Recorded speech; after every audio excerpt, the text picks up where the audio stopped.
If objective moral values and duties exist, then God exists. This statement forms the bedrock of the moral argument for God's existence. It's a simple yet profound concept.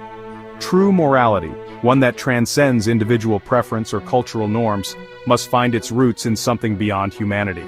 Objective moral values refer to the idea that certain actions are inherently right or wrong, regardless of personal beliefs or societal acceptance. For example, the act of torturing an innocent child is objectively wrong, regardless of whether a culture condones it. This inherent wrongness points to a moral law that transcends human constructs. This concept of objective morality stands in stark contrast to moral relativism, which argues that morals are subjective and vary across cultures and time periods. Relativism, however, fails to account for the universal sense of justice inherent in humanity.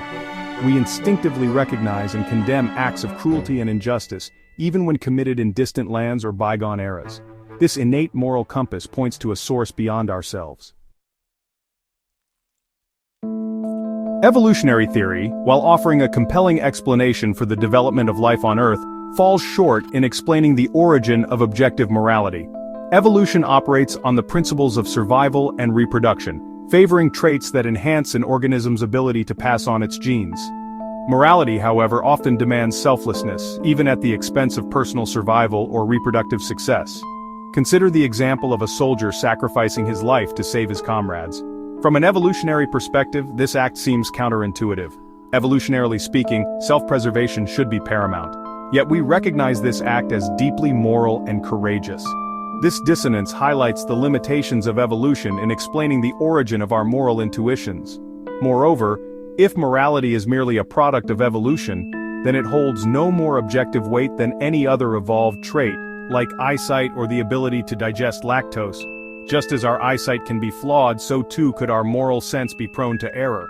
This would render any claim to objective moral truth meaningless. The concept of rights further underscores the argument for objective morality.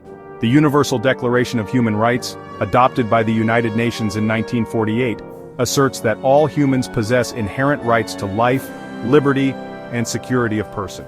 These rights are not granted by governments or societies, they are deemed inherent to our being human.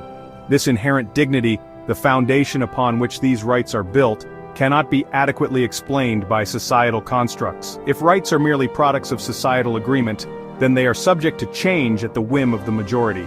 History is replete with examples of societies that have egregiously violated the rights of certain groups, demonstrating the fragility of rights based solely on societal consensus.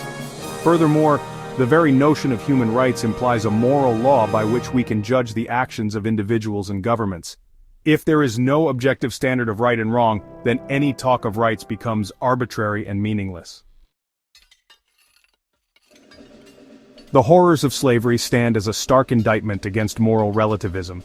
For centuries, societies across the globe practiced slavery, justifying it through cultural norms and legal codes. Yet the inherent injustice of enslaving another human being transcended these societal constructs. The abolitionist movement, fueled by a profound sense of morality, ultimately triumphed, demonstrating that certain acts are inherently wrong, regardless of cultural acceptance. As William Wilberforce, a prominent figure in the fight against slavery, stated, "You may choose to look the other way, but you can never again say you did not know."